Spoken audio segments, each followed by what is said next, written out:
안녕하세요. 오늘도 서연살롱을 찾아주셔서 감사합니다. 서울에 사는 40대 여성이에요. 요즘 집값 때문에 다들 난리죠. 결혼 11년 차인 저희 부부도 불과 몇 년 전까지 월세와 전셋집을 전전하며 집 없는 서름을 겪었어요. 그러다 2년 전 30년 된 빌라를 구입해서 드디어 이사 걱정 없이 내 집 마련에 성공해 살고 있답니다. 집 계약 기간이 끝날 때마다 보증금 올리겠다는 집주인 전화에 가슴을 조이곤 했는데 이제는 그런 걱정 없이 살 수 있어서 얼마나 좋은지 몰라요. 비록 30년이나 된 낡은 집이지만 리모델링을 싹 해놓으니 새 아파트가 부럽지 않을 정도로 훌륭해요. 40 넘어 고작 빌라 하나 구입한 게 뭐 그리 자랑이냐고 할지 모르겠지만 이 집을 마련하기까지 저와 남편은 부단히 노력해야 했어요. 다름 아닌 저희 시아버지 때문에요. 솔직히 저희 부부의 월급이면 훨씬 이전에 내 집 마련을 할 수 있었지만 시아버지가 툭 하면 사고를 치셔서 적게는 수백, 많게는 1,000만 원가량 돈을 까먹느라 어쩔 수 없었어요. 그나마 이제라도 이런 집을 살 수 있었던 건 시어머니 덕분이에요. 저희 시어머니는 독불장군 남편과 반세기 가까이 살아오시면서 정말 산전수전 다 겪으셨어요. 저 같으면 진작 이혼 서류에 도장 찍고 남남이 됐겠지만 저희 어머님은 천성이 착하셔서 나만 참고 살면 집안이 조용하다는 심정으로 이날 이때까지 살아오셨지 뭐예요. 저로서는 도저히 이해가 안 가는 행동이지만 어머님 입장에선 그럴 수밖에 없었는지도 몰라요. 저희 어머님은 친정이 없어요. 태어날 때부터 부모가 없는 사람이 어디 있겠냐마는 적어도 어머님의 경우는 그랬어요. 전후 세대인 어머님은 어떤 이유에선지 태어나자마자 교회 앞에 버려졌대요. 목사 부부의 도움으로 국민학교까지는 가까스로 다닐 수 있었다더군요. 국민학교 졸업을 앞둔 어느 날, 한 신도가 시어머니를 서울로 데려가 중고등학교를 보내주겠다고 하는 바람에 목사님 부부는 그분께 저희 어머니를 맡기셨어요. 하지만 그건 새빨간 거짓말이었죠. 그저 돈 안 들이고 부려먹을 식모가 필요했던 거였어요. 비록 가난했지만 목사님 부부의 사랑을 받고 살았던 시어머니는 하루아침에 변해버린 자신의 인생에 암담했지만 그렇다고 다시 목사님 댁에 돌아갈 수는 없었다더군요. 당시 목사님 댁에는 저희 어머님 말고도 보살펴야 할 아이들이 많아서 가난에 시달리고 있었으니까요. 자신을 키워주신 분들께 끝까지 짐이 되고 싶지는 않았던 거예요. 그래서 맛있는 것도 잘 먹고 학교도 잘 다니고 있다고 거짓 편지를 보냈죠. 나만 참으면 된다는 시어머니의 마인드는 불우했던 환경 때문에 형성된 게 아닐까 생각해요. 그리고 그런 생각은 나이가 들어서도 굳은 살처럼 박혀버린 거고요. 반면 시아버지는 세상에 둘도 없는 독불장군 타입이셨어요. 오랜 세월 직업군인으로 살아오신 분이라 집에서도 밖에서도 무조건 명령조로 말씀하셨죠. 심지어 상견례 때 저희 부모님한테도 마치 부하한테 명령하듯 했다니까요. 그뿐인 줄 아세요? 예비 며느리랑 예비 사돈 앞에서 어찌나 시어머니한테 윽박지르고 호통치시던지 보고 있는 사람이 더 불편해서 고개를 못 들 정도였어요. 그날 집에 돌아오자마자 엄마가 바로 그러시더군요. 네 시아버지는 어쩜 사람이 그러니? 아니, 와이프가 자기 집 종이라도 된다고 생각하는 거니 뭐니? 자기가 부리는 종이라도 그래. 어떻게 남들 앞에서 그렇게 대하니? 자식은 부모 닮는다고 오늘 보니 우리가 박서방한테 속고 있는 게 아닌가 걱정되더라. 그렇잖아. 집에서 늘 자기 아빠가 엄마한테 함부로 하는 걸 보고 자란 사람인데 너한테는 잘하겠냐고. 그 밥에 그 나물이지. 엄마, 그런 걱정이라면 안 해도 돼. 그리고 자기 아빠 그러는 거에 질려서 나한테 끔찍하게 잘하니까 반면교사란 말도 있잖아. 말은 그렇게 했지만 솔직히 저도 걱정이 안 됐던 건 아니에요. 당시만 해도 아직 남편과 살아본 건 아니었으니까요. 저희 아빠는 저희 엄마라면 꾸벅하는 애처가라서 엄마는 그런 모습이 더욱 충격적이었을 거예요. 그렇게 불안불안한 상견례를 마치고 본격적으로 결혼 준비에 들어갔어요. 예상대로 혼수며 예단은 시아버지가 직접 나서서 진두지휘하셨어요. 솔직히 부모님들께 손벌려 결혼할 생각도 없었지만 그래도 자식 혼사에 돈 한 푼 안 보태주시면서 참견만 하시니 좀 얄밉다는 생각이 들더군요. 자고로 집은 깔끔한 게 최고다.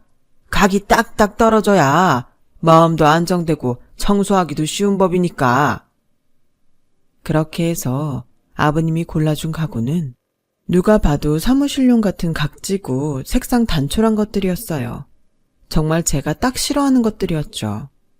그래서 가구나 전자제품은 사용하는 사람들 마음에 드는 게 좋지 않겠냐고 조심스럽게 말씀드렸더니 글쎄 버럭 소리를 치시면서 지금 제 언사는 하극상이나 진배 없다시며 난 내 집에서 내 말에 거역하는 꼴은 절대로 못 본다.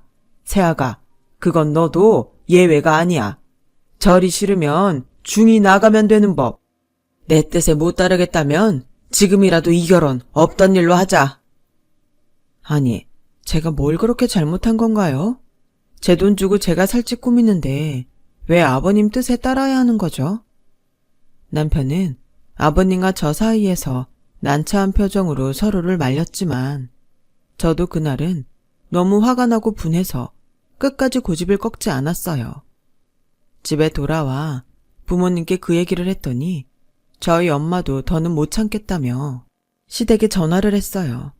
그리고는 시아버지와 1시간이 넘도록 피 튀기는 설전을 벌이셨죠.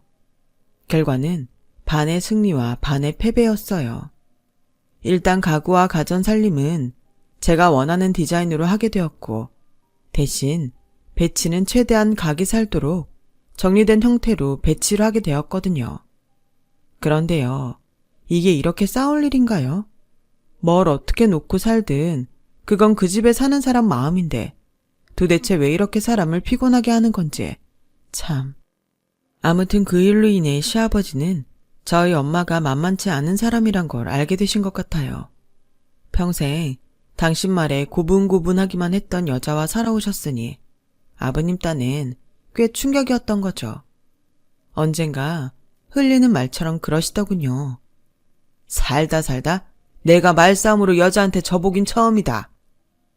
어쨌거나 저쨌거나 이후로 아버님은 저희 집 살림에 더는 관여 안 하셨어요.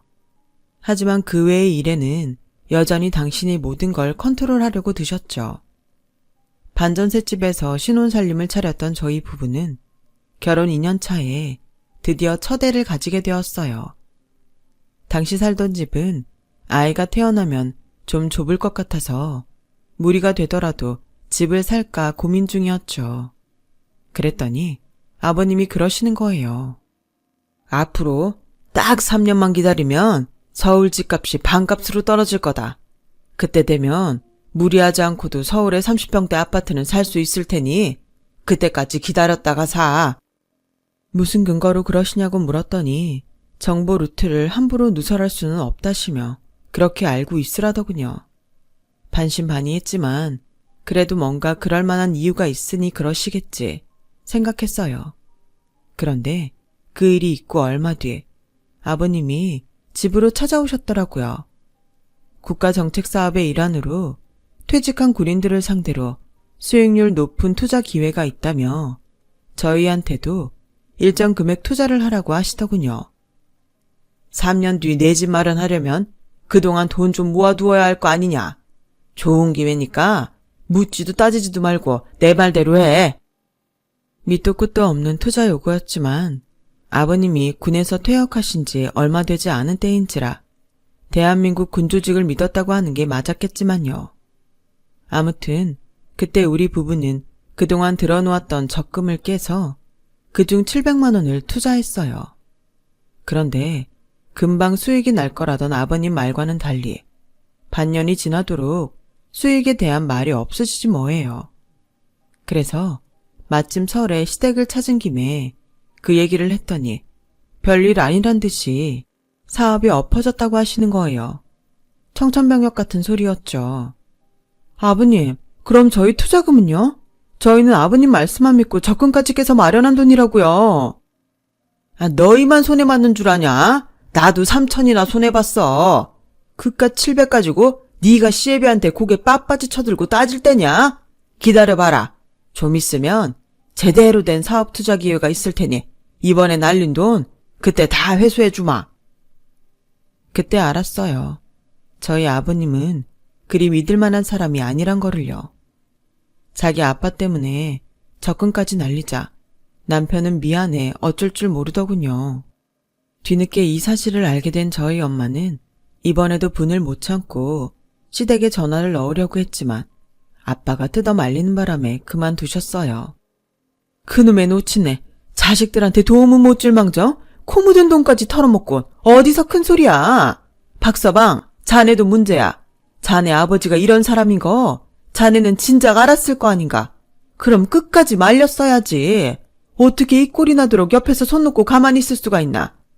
아유, 속 터져. 남이면 고소라도 해서 돈이라도 찾아오지. 이건 시아버지란 사람이 벌인 일이니 법적으로 할 수도 없고.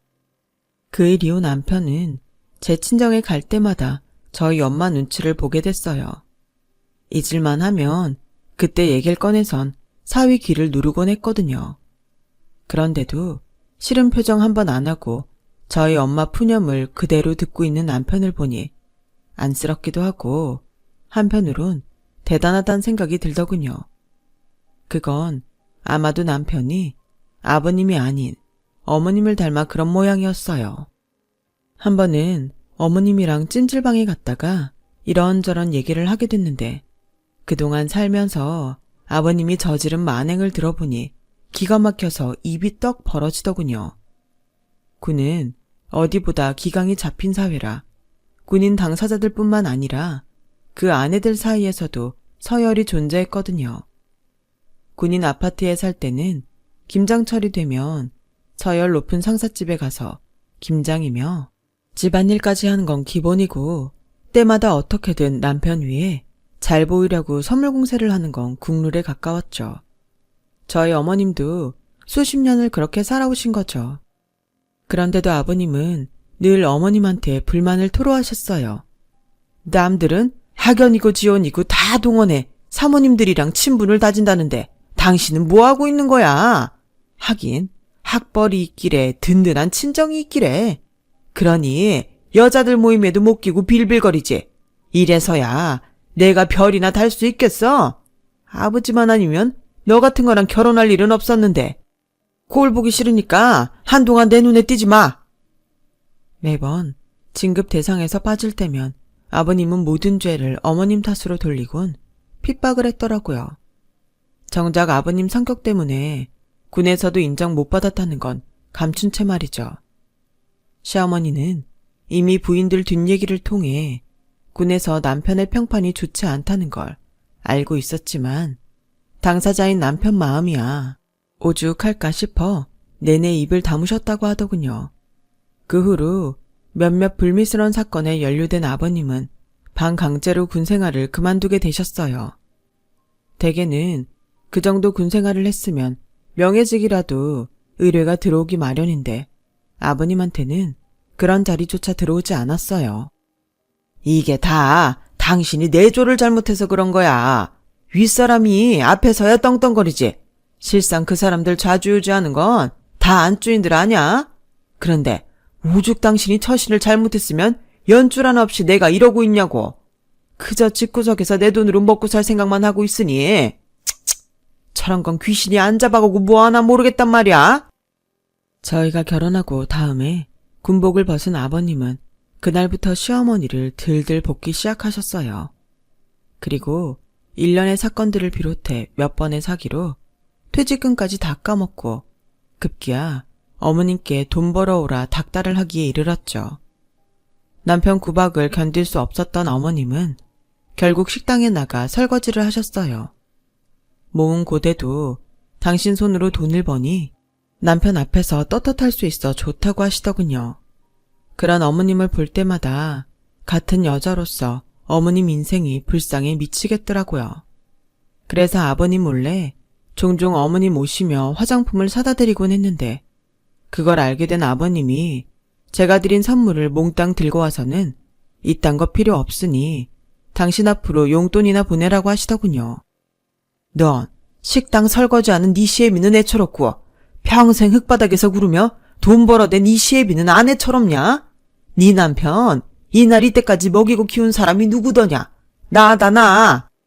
그러니 앞으로 매달 50만 원씩 내 통장으로 보내라.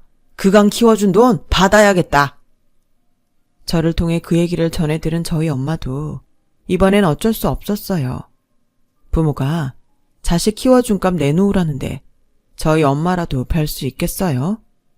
돈독오른 노인네가 노망이란 소리만 할 뿐 어쩔 수 없었죠. 그렇게 아버님은 매달 저희한테 용돈을 받아 챙기셨어요. 그리고 그 돈은 고스란히 아버님 유흥비로 들어갔고요. 어머님이 돈도 벌겠다. 아버님 앞으로 연금도 나오겠다. 아들 내외한테 강제로 용돈까지 받으니 어지간한 직장인보다 벌이가 더 좋은 편이었죠. 그런데도 툭 하면 사업한다 뭐한다 사고를 치시는 바람에 어머님은 그 돈 갚느라 일을 늘려야 할 판이었어요. 저희들 역시 한 해 걸러 한 번씩은 아버님이 사고를 치시는 바람에 목돈 만든 걸 고스란히 뺏기곤 했고요. 그런데도 미안한 줄은 모르고 당신 환갑이라고 해외여행을 보내달라고 하시지 뭐예요. 저희는 당연히 어머님이랑 함께 여행 가시는 줄 알았는데 알고 보니 아버님 단골 찻집 마담을 데리고 여행을 가셨더라고요. 애초에 여행사에 맡기면 된다고 돈만 달라시는 걸 의심했어야 했는데 바쁘단 핑계로 그러지 못한 잘못이죠. 하긴 어머님이 아버님과 함께 여행을 가신들 즐겁기나 하겠어요. 차라리 여행 가 있는 동안 남편 없이 집에서 혼자 보내시는 게 낫죠. 그래서 더는 말 안 했네요. 시간은 흘러 저희 아들이 고3이 됐고 그 해는 마침 어머님 환갑을 맞는 해이기도 했어요. 수시로 대학에 합격한 아들 녀석은 제 학비라도 벌겠다며 틈틈이 알바를 했고 그렇게 번 돈 중 일부를 가지고 환갑 기념으로 친할머니와 제주도 여행을 다녀오겠다고 하더군요. 기특한 손주의 마음에 어머니께서 눈물을 글썽이셨죠. 하지만 이런 꼴을 그냥 두고 보실 아버님이 아니었어요. 밥숟가락 놓곤 손주한테 그러더군요. 그럴 돈 있으면 이 할애비 용돈이나 줘봐라. 네 놈이 잘나서 수시에 붙은 줄 아나 본데 절대 아니다. 그게 다 똑똑한 이 할애비 머리를 닮아 그런 거니까 좋은 DNA 물려준 할애비한테 은혜 갚는다 생각하고 여행비 모아둔 거 일이네. 하다 손주 코 묻은 돈까지 털어먹으려 들자 어머님이 이번엔 못 참겠다시며 한 소리 하셨어요. 손주 대학 등록금은 못 대줄 망정 기껏 힘들게 아르바이트해서 번 돈까지 뺏어가려고 하쇼? 어림도 없어요. 10원 한 장이라도 기운이 돈 뺏었다간 앞으로 나도 당신한테 돈 안 갖다 줄 거요. 어쩌시겠어요? 손주 돈이에요. 내가 번 돈이에요. 그제야 아버님은 꼬리를 내리곤 다시 밥숟가락을 드셨어요. 결국 환갑 맞은 할머니를 모시고 제주도 여행을 떠나겠다던 제 아들의 계획은 수포로 돌아갔어요. 아버님께서 손주한테 돈 달란 말은 안 하겠지만 당신 아내를 데리고 여행 가는 건 절대 안 된다고 고집을 부리셨거든요. 그리고 어머님 역시 반대하셨고요. 힘들게 모은 돈 허투루 쓰면 안 돼. 할미는 마음만 받을 테니 그 돈은 잘 모았다가 등록금도 내고 친구들이랑 여행도 가고 하려무나.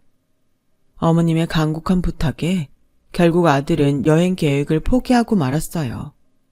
얼마 뒤 어머님 환갑이 되었어요. 저희 부부는 어머님 지인분들을 모셔 한식당에서 밥 한 끼 대접하겠다고 했더니 아버님이 극구 반대하시지 뭐예요.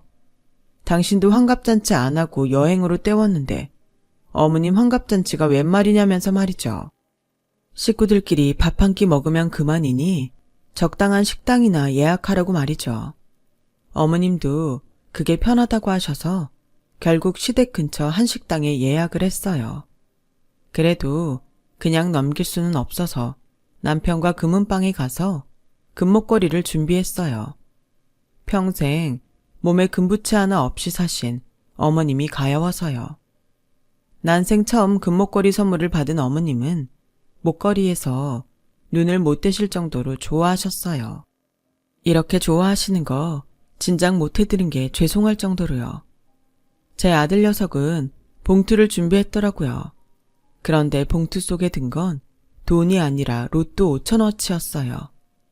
현금을 들여봤자 제 할아버지 손에 들어갈 게 뻔하니 로또를 샀나 봐요.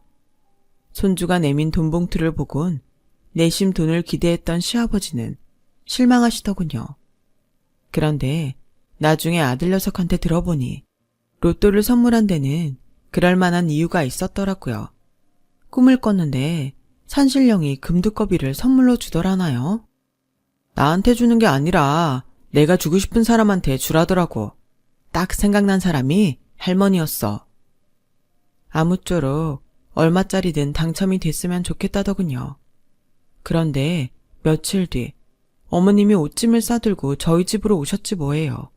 아버님과 더는 못 살겠다고 말이죠. 40년 넘게 참고 살아오신 분이 갑자기 이러시는 데는 분명 그럴 만한 이유가 있을 거라 생각했어요. 영감한테 여자가 있는 걸 내가 왜 모르고 살았겠니? 시아버지께서 반강제로 나랑 그 양반을 결혼시킨 거라 나를 탐탁치 않게 생각하는 거 이해하고 살았다. 여자 문제 있을 때마다 모른 척 눈 감아준 것도 한두 번이 아니다. 그런데 이번에 못 참겠더라. 사건의 발단은 얼마 전 저희가 선물로 해드린 목걸이였어요. 어머님은 그걸 애지중지하시며 케이스에 담아 서랍에 넣어두셨는데 아버님이 그걸 훔쳐다 다른 여자한테 가져다 주신 거예요. 참다 못한 어머님이 당장 가서 가져오라고 했더니 대뜸 이혼하자고 그러더래요. 죽기 전에 당신 마음에 드는 여자랑 살아보고 죽고 싶다면서요. 그래서 목걸이 찾아다 주면 당장 이혼해주겠다고 했더니 그 말이 떨어지기가 무섭게 목걸이를 찾아다 주더라는 거죠. 결국 그날 어머님은 아버님 닭다리 이혼 서류에 도장을 찍고 만 거예요. 어머님이 위자료 얘기를 꺼내자 아버님은 안면물수하시곤 당신이 군생활하며 번 돈인데 너한테 무슨 권리가 있냐며 꼴보기 싫으니 당장 나가라고 하더래요. 내가 멍청했지. 도장 찍기 전에 위자료 문제를 끝냈어야 했는데 그래도 40년 넘게 살부비고 산 사람이 이렇게 매정할 줄은 몰랐다. 어머님은 며느리 보기 창피하다시며 눈물을 훔치셨어요. 그래서 소송을 걸면 아버님한테 위자료도 받을 수 있고 상간녀한테 따로 위자료도 받을 수 있다고 말씀드렸어요. 그 말을 들은 어머님은 이제야 한시름 놓으셨죠. 그날 밤 남편은 아버님께 전화해 설득을 했어요. 늦음하게 무슨 부귀 영화를 누르겠다고 이혼을 하시냐 따졌더니 당신은 지금껏 단 한순간도 어머님을 사랑한 적이 없다고 하셨다네요. 그래서 소송 얘기를 했더니 5천만 원을 주겠다고 하셨어요. 당장 가진 거라곤 집 하나뿐인데 내놓는다고 언제 팔릴지 모르니 일단 주변에 빌려서 주겠다고요. 나중에 알고 보니 아버님 내연녀가 그 돈을 빌려주었던 모양이더라고요. 그래서 단돈 5천을 받고 어머님은 이혼을 하셨어요. 당장 지낼 곳이 없어서 저희가 모시기로 했고요. 그런데 어머님이 다 큰 손주랑 한 방을 쓰시려니 많이 미안하셨던 모양이에요. 그래서 월세방이라도 구해 나가신다고 그러지 뭐예요. 그래서 그럴 거 없이 저희 전세금에 어머님 돈 5천을 합해 더 큰 집으로 이사를 하기로 했어요. 그렇게 해서 구한 집이 바로 30년 된 빌라였죠. 가진 돈이 얼마 안 돼서 남편과 발품을 팔아가며 자재를 알아보고 우리 손으로 할 수 있는 건 셀프로 해서 인건비를 줄였어요. 그렇게 리모델링을 해서 재작년에 이 집으로 이사를 했어요. 그런데 이사하고 얼마 안 돼 생각지도 못한 일이 일어났지 뭐예요. 몇 달 전 아들 녀석이 어머님께 드렸던 복권이 당첨된 거예요. 1등으로요. 세금을 제하고도 10억이 넘었어요. 이런 일은 듣기만 했지 제 주변에서 벌어질 일이라고는 상상도 못했죠. 하지만 어머님은 담담하시더라고요. 손주가 사준 거니까 손주 돈이라고 하시고, 아들 녀석은 애초에 할머니 선물로 사드린 거니 할머니 몫이라고 한사코 거절을 했어요. 결론이 안 나자 어머님은 4등분으로 나눠서 가지자고 하시더군요.